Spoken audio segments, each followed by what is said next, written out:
नमस्ते बच्चों। कक्षा 7 विषय विज्ञान और लेसन 18वां चल रहा है। अपशिष्ट जल की कहानी और इसके अपने जो 2 भाग हैं वो कर चुके हैं और इसका आगे का जो भाग है वो अपने इस वीडियो में करेंगे। तो अपने देखते हैं, अपना जो टॉपिक शुरू करना था, जागरूक नागरिक बने, इससे कि जो अपशिष्ट पदार्थों की उत्पत्ति है और मानव की जो प्राकृतिक एवं सामाजिक क्रियाकलापों का परिणाम है। जो अपशिष्ट पदार्थ हैं इनकी उत्पत्ति किसका परिणाम है कि मानव ने के प्राकृतिक और सामाजिक, कुछ तो प्रकृति से संबंधित ही कार्य हैं और कुछ वो सामाजिक जो क्रियाकलाप करता है उसी के परिणाम स्वरूप जो अपशिष्ट पदार्थ हैं वो उत्पन्न होते हैं। मानव के प्राकृतिक और सामाजिक दोनों की उत्पत्ति है, दोनों का ही उत्पत्ति है, जो दोनों का ही परिणाम है। परंतु हम अपशिष्ट पदार्थों की मात्रा तथा उनकी विविधता को सीमित अवश्य कर सकते हैं। जो अपशिष्ट पदार्थों की मात्रा और उनकी ये परिणाम है, मतलब ये उत्पन्न तो होंगे ही होंगे, लेकिन अपने क्या कर सकते हैं, इसको सीमित अवश्य कर सकते हैं। हम प्राय कूड़े कचरे से उठने वाली दुर्गंध से परेशानी का अनुभव करते हैं कि जो कूड़ा कचरा है उससे उठने वाली जो दुर्गंध है उससे हमें क्या होती है, परेशानी का अनुभव होता है। खुली नलियों का दृश्य है वो घृणित लगता है। वर्षा काल में स्थिति और भी भयावह हो जाती है। जब नलियाँ उमड़ने लगती है तो उनका कचरा सड़कों पर फैल जाता है और हमें कीचड़ से भरी सड़कों से अपना जो मार्ग है वो ढूंढना पड़ता है। तो उस टाइम कितनी परेशानी होती है। बारिश के टाइम जब हमें रास्ते सड़क पार करनी हो तो हमें कितनी परेशानी का सामना करना पड़ता है। उस टाइम ये जो परिस्थितियां हैं वो अत्यंत अस्वास्थ्यकर व रोगकारक हो सकती है। उस टाइम की ये परिस्थितियां बहुत ही अस्वास्थ्यकर और रोगकारक, मतलब उससे किसी न किसी प्रकार का कोई रोग भी संभव है। तो सड़कों पर बिखरे कचरे और अपशिष्ट पदार्थों पर जहाँ अपशिष्ट पदार्थों पर रोग वाहक मच्छर, मक्खियाँ और अन्य कीट क्या होते हैं, पनपने लगते हैं, जिससे बहुत ज़्यादा मात्रा में फिर बीमारियाँ फैलती है। तो ये सारी स्थितियाँ हैं। इन स्थितियों का हमें सामना न करना पड़े तो हम इन स्थितियों को कुछ हद तक सुधार सकते हैं।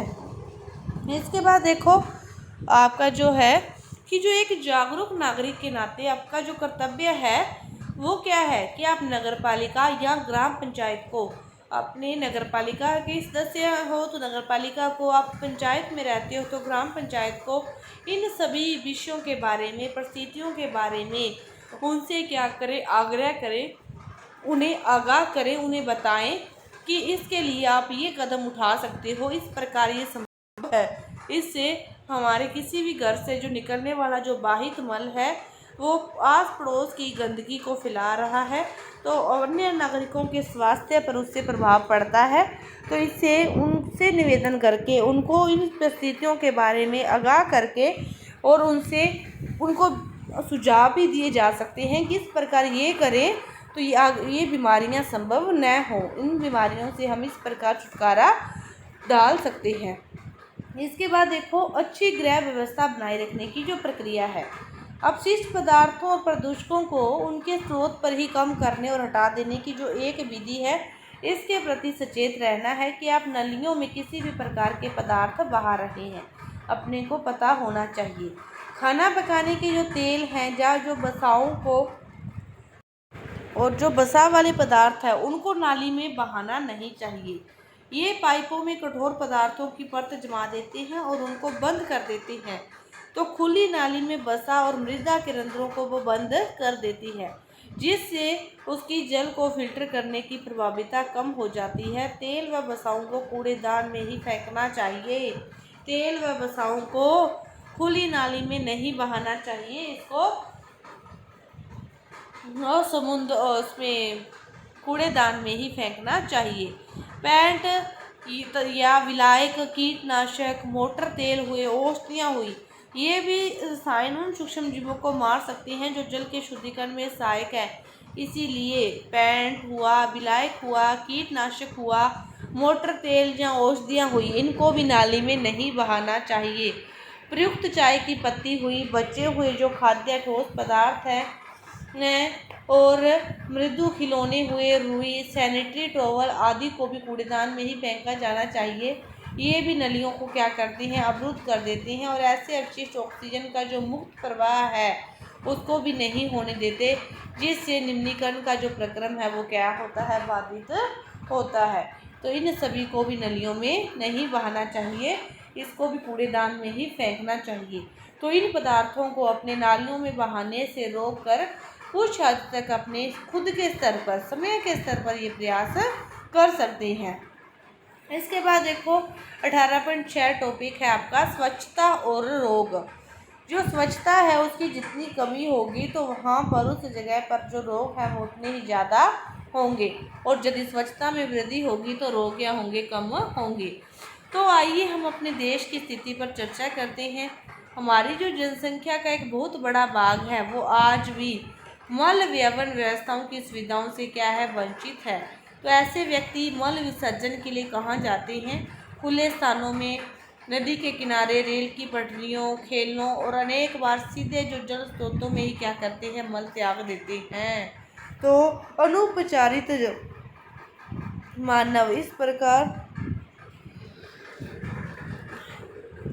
मल स्वास्थ्य संकट का क्या है, एक कारक है, जिससे जल मृदा का प्रदूषक हो सकता है। ये सारे क्या है, फिर जल और मृदा का प्रदूषण है। तो सतह पर उपलब्ध जल और भौमजल दोनों ही फिर मानव मल से प्रदूषित हो जाते हैं। तो दोनों ही फिर प्रदूषित होंगे। भौमजल कुआं, ट्यूबवेल, झरनों और अनेक नदियों के लिए जल का स्रोत क्या है, भौमजल ही है। इसके बारे में भी अपने चैप्टर नंबर 16 में पढ़ चुके हैं। तो अतः जो अनुपचारित मानव मल और जल जनित रोगों का जो सबसे सुगम पथ यह बन जाता है। इसमें फिर हैजा, टाइफाइड, पोलियो, मेनिंजाइटिस, हेपेटाइटिस और पैचेस जैसे जो रोग हैं, प्रमुख खतरनाक जो रोग हैं वो इससे संभव है। तो इसीलिए इनको भी हर किसी खुद के स्तर पर, खुद के घर पर ये साधन होना चाहिए शौचालय का, जिससे कि वो खुले स्थानों पर ये कार्य न करें तो रोगों से बचा जा सके। बाहित मल निपटान की जो वैकल्पिक व्यवस्था है, स्वच्छता की स्थिति सुधारने के लिए कम लागत के यथास्थान बाहित मल निपटान तंत्रों को बढ़ावा दिया जा रहा है। इसके लिए कुछ उदाहरण क्या है, सेप्टिक टैंक, रासायनिक शौचालय, कंपोस्टिंग पिट आदि का उपयोग है। तो सेप्टिक टैंक उन स्थानों के लिए उपयुक्त है जहां मल बहन की व्यवस्था नहीं है। जहां पर मल बहन की व्यवस्था नहीं है तो वहां पर ये सेप्टिक टैंक लगाई जा सकती है। जैसे अस्पतालों में, अलग थलग बने भवनों में 4 से 5 घरों के समूह में एक सेप्टिक टैंक लगाया जा सकता है। तो कुछ जो संगठन है, मानव हैं, अपशिष्ट के स्वच्छतापूर्वक निपटान की जो तकनीकी सुविधाएं प्रदान करते हैं, इन शौचालयों में फिर अपमार्जन की आवश्यकता नहीं होती।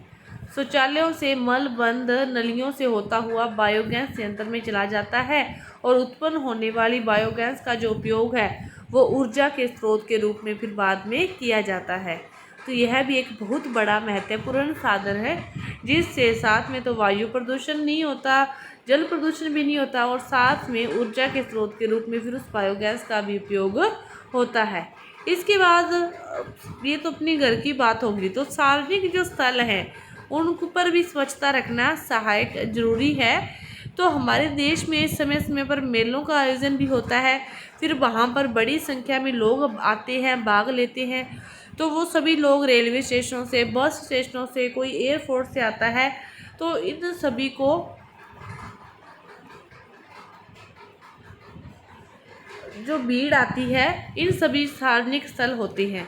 तो ये रेलवे स्टेशन, बस स्टेशन और एयरपोर्ट, ये सारे क्या हैं, सार्वजनिक स्टेशन है। तो इन स्थानों पर प्रतिदिन हजारों के जो संख्या में लोग आते हैं। तो यहाँ विशिष्ट मात्रा में जो अपशिष्ट पदार्थ हैं फिर वो जनित होते हैं। अपशिष्ट पदार्थ तो जनित होंगे ही, यदि यहाँ पर हजारों की संख्या में एक दिन में लोग आते जाते रहते हैं तो उस फिर अपशिष्ट पदार्थों का जो उचित निपटान, सही तरीके से जो निपटान है आवश्यक है, नहीं तो फिर बहुत बड़ी महामारी फैल सकती है। सरकार ने स्वच्छता के लिए कुछ निश्चित मानक निर्धारित किए हैं, लेकिन दुर्भाग्य से सख्ती से लागू नहीं किया जाता। कि कोई भी चीज़ को लागू निर्धारण तो कर देती हैं, लेकिन उसको सख्ती से लागू नहीं करते। तथापि हम सभी सार्वजनिक स्थलों पर स्वच्छता बनाए रखने में योगदान, मतलब हम सभी अपने अपने स्तर पर यह योगदान कर सकते हैं कि हमें यहाँ वहाँ कूड़ा करकट नहीं फेंकना। कूड़ा करकट फेंकना है तो किसी कूड़ेदान में ही फेंके, और नहीं तो हम जो कचरा है उसको घर में ले जाकर वहाँ कूड़ेदान में डाल दें, या किसी भी प्रकार उसको नष्ट कर सकते हैं। बस स्टैंड पर इधर उधर, रेलवे स्टेशन पर इधर उधर हमको कूड़ा जो कचरा है, कूड़ा करकट है, उसको नहीं फेंकना चाहिए। इसके बाद देखो ये आपको क्या दे रखा था बीच में, कृमि प्रसंस्करण शौचालय। कि भारत में ऐसे शौचालय की रूपरेखा का परीक्षण किया गया है जिसमें मानव मल को केंचुओं द्वारा उपचारित किया जाता है। कि एक ऐसा भी शौचालय बनाया गया है कि जो मानव का मल है उसको केंचुओं के द्वारा उपचारित किया जाता है, और यह जो तकनीक है वो मानव मल के सुरक्षित प्रसंस्करण के लिए आदर्श सिद्ध हो सकती है, क्योंकि इसके उपयोग में जल की बहुत कम मात्रा की आवश्यकता होती है। शौचालय का संचालन बहुत सरल और स्वच्छ है। मानव मल तुरंत कृमि केकों में परिवर्तित हो जाता है, यो फिर मृदा के लिए अति समृद्ध पोषक है। जो मृदा के लिए क्या है, अति समृद्ध पोषक है। ये था कृमि प्रसंस्करण शौचालय। इसके बाद वर्ष 2016 में भारत सरकार ने स्वच्छ भारत के नाम पर एक मुहिम शुरू की है। कब? 2016 में, जिसके अंतर्गत कई अभियान शुरू किए गए हैं, जैसे कि प्रत्येक व्यक्ति के लिए शौचालय सुनिश्चित करना तथा मल अपशिष्ट का उपयुक्त निपटान करना। ये जो योजना है वो 2016 से स्वच्छ भारत के तहत चलाई गई है कि प्रत्येक व्यक्ति के लिए शौचालय है वो सुनिश्चित करना है। इसके बाद महात्मा गांधी ने क्या कहा था कि जो मानवीय और पथ प्रदर्शक कार्य है प्रारंभ करने के लिए किसी को भी किसी दूसरे का मुंह नहीं देखना चाहिए। कि जो कार्य है सभी की भलाई के लिए हो, अपने सोचे कि वो कहेंगे तो अपने करेंगे, वो सोचते होंगे कि ये कहेंगे तो वो अपनी करेंगे, कहता कोई नहीं तो कार्य शुरू नहीं होता। तो किसी के भी मुंह की तरफ नहीं देखना चाहिए। आप अपने घर पे भी कोई बात ले लो कि कोई काम छोड़ दो, वो कर लेगा, वो दूसरा सोच रहा होगा कि ये कर लेगा, तीसरा सोच रहा होगा कि वो कर लेंगे। इस प्रकार बैठे रहो चाहे सारा दिन, फिर वो काम नहीं होता। खुद के स्तर पर हर कार्य को शुरू करना चाहिए। जो अपने सोचते हैं कि नहीं ऐसा हो, वो चीज़ खुद के स्तर पर खुद के प्रयास से शुरू करनी चाहिए, तो वो कार्य है वो जरूर संभव होता है। तो आपका ये चैप्टर है ये पूरा हुआ। धन्यवाद।